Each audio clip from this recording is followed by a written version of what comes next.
Y eso me lleva también a cuestionar las voces de supuestos expertos a los que precisamente se les está dando todavía hoy demasiado crédito, valga la ironía, como por ejemplo los representantes de las entidades financieras. Acabamos de tener un ejemplo, diría que como mínimo paradójico, por utilizar un eufemismo, por no decir cínico, al representante de las entidades financieras que acaba de intervenir y nos ha dicho que la legislación española era estupenda. Decir eso cuando hay personas que se están quitando la vida como consecuencia de esta criminal ley, les aseguro que no le he tirado un zapato a este señor porque creía que era importante quedarme aquí para decirles lo que les estoy diciendo. Pero este señor es un criminal. Y como tal deberían ustedes tratarle. No es un experto. Los representantes de las entidades financieras han causado este problema. Son esta misma gente la que ha causado el problema, la que ha arruinado la economía entera de este país, y a esta gente ustedes les siguen tratando de expertos. De verdad, o sea, a mí que este señor diga que la dación en pago no es una solución, desde luego a nosotros nos reafirma plenamente. Si la gente que nos ha hundido en la miseria nos dice que la dación en pago no es la solución. Muchas gracias, señor Colau.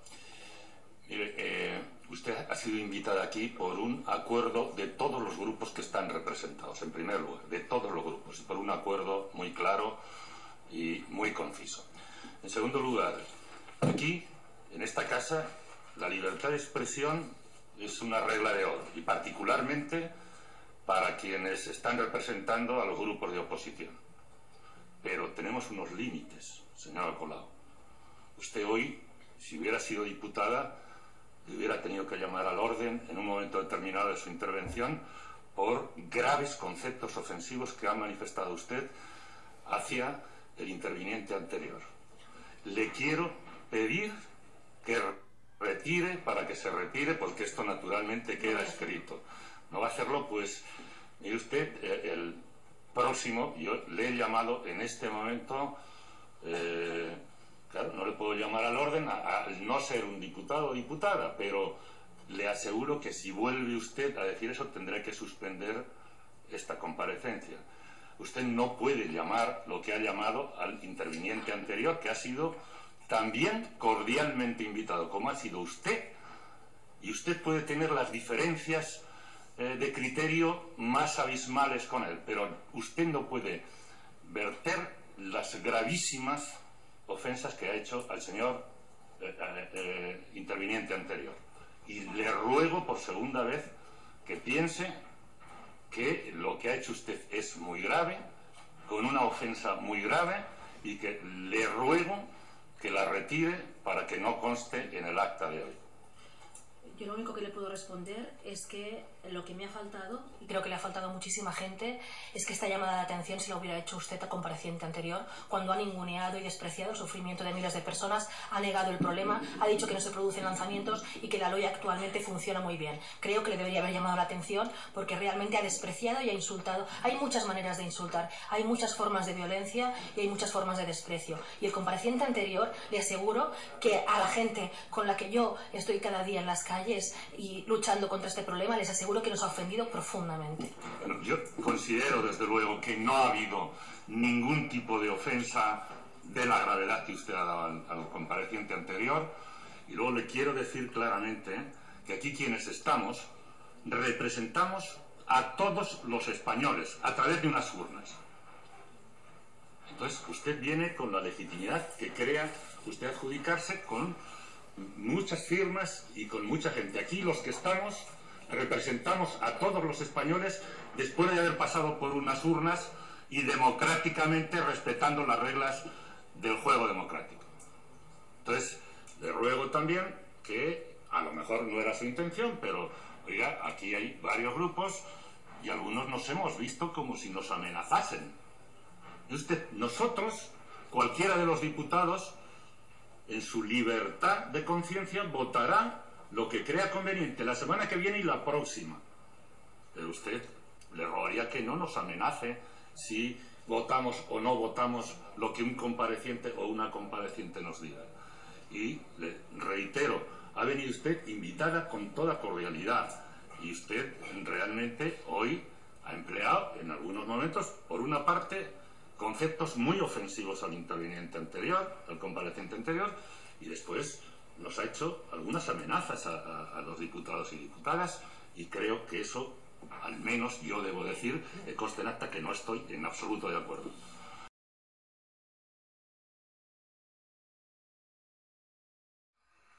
También, antes de empezar, a propósito de estas comparecencias, me parece importante recordar una ausencia forzada muy grave, que es que no comparezcan aquí magistrados. Si no lo he entendido mal, no se ha rectificado en el último momento y de momento no está previsto que ningún miembro del Poder Judicial comparezca hoy aquí, a pesar que después de la movilización ciudadana, si alguien ha respondido mucho antes que otra administración pública, ha sido precisamente algunos jueces, cada vez más, afortunadamente.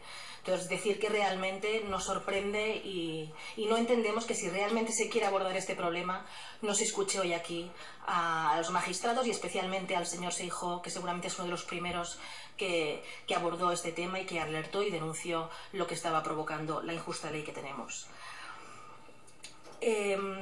Bueno, se ha hablado ya en comparecencias anteriores de precisamente el tema de hablar momentáneamente, ni que sea, desde luego sabemos que aquí no nos podemos extender, 20 minutos dan para muy poco, y más en una lucha que lleva, como les decía, 4 años, pero para este poco tiempo una mínima mención desde luego hay que hacer al tema de las causas, ¿no? No podremos extendernos, pero todos sabemos que las causas siempre hay que abordarlas, sobre todo si no se quieren repetir los errores del pasado. Nuestro punto de partida es, como ya hemos dicho en otras ocasiones, aquí nos ha querido escuchar, que aquí no estamos ante un problema social, como decía el anterior compareciente, o como decían otros miembros de esta sala. Aquí estamos ante una estafa generalizada. Una estafa de la que les podría hablar muchísimo, porque les podría dar muchísimos detalles, lamentablemente, pero que les puedo resumir algunos ingredientes de esa estafa. ¿Por qué hablamos de estafa? Hablamos de estafa porque en este país no es verdad que haya sido una libre opción de la ciudadanía el hecho de hipotecarse. Y no es verdad que se haya hecho esa acción como una acción libre e informada. En España, a diferencia de otros países de nuestro entorno, todo te llevaba, absolutamente todo te llevaba a acceder a la vivienda, que recordamos no es un capricho, es un bien de primera necesidad, reconocido como derecho fundamental, porque todo el mundo necesita una vivienda. Estamos hablando de necesidades básicas de las personas, no hablamos de yates ni de bienes de lujo. Entonces, se jugó con una necesidad básica de la población y se hicieron unas políticas públicas muy concretas que hicieron que prácticamente la única opción que quedaba en este país para acceder a ese bien de primera necesidad fuera el sobreendeudamiento. Eso se hizo con muchas políticas que ahora podríamos como mínimo mencionar. La política fiscal desgravaba solo la compra, nunca desgravó el alquiler. El alquiler aquí se desreguló y a diferencia de otros países que son referente para otros temas, como por ejemplo Alemania, no existe ningún tipo de regulación del mercado privado. La única garantía es que los contratos duran 5 años y eso ha hecho que haya un mercado del alquiler totalmente inestable, caro, en mal estado y por lo tanto no era una alternativa real. Además, el mensaje oficial del Estado, incluso cuando ya había estallado la burbuja inmobiliaria, tanto con gobiernos socialistas como con gobiernos populares, era que en España no había burbuja inmobiliaria, que la vivienda era la inversión más segura que podía hacer cualquier familia, que lo mejor que se podría hacer en este país era comprarse una vivienda. Por lo tanto, lo que hizo la población fue exactamente aquello que el Estado le recomendaba cada día que hiciera. Las ministras de vivienda salían cada año a decirnos que la mejor inversión que se podía hacer en este país era comprarse una vivienda.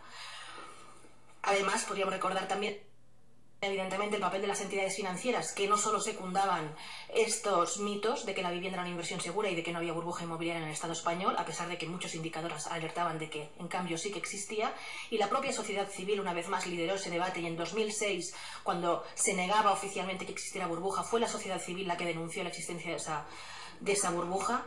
Pero las entidades financieras no solo negaban la burbuja inmobiliaria, sino que además ofrecían hipotecas a través de unos contratos de adhesión que ellas escribían, que ellos diseñaban, es decir, no era un contrato libre entre las partes que se negociaba, sino que las entidades financieras redactaban los contratos y lo tomabas o lo dejabas.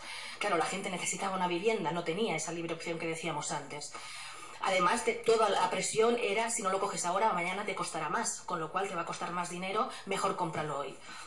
Además, esos contratos, hoy lo hemos descubierto, hoy lo sabemos, estaban repletos de cláusulas abusivas, de las que no se informó, insistimos. Tampoco se informó, ni siquiera está escrito en el contrato, que si las subastas quedaban desiertas, la ley española preveía que no se respondiera solo con el bien hipotecado, sino que la deuda te podía perseguir de por vida. Eso la gente no lo sabía cuando firmó las hipotecas, sino seguramente muchísima más gente no habría firmado esas hipotecas. No informó la administración pública, no informaron las entidades financieras, no informaron los notarios, que es otro colectivo que desde luego hoy, al menos para los ojos de la ciudadanía, está completamente bajo sospecha.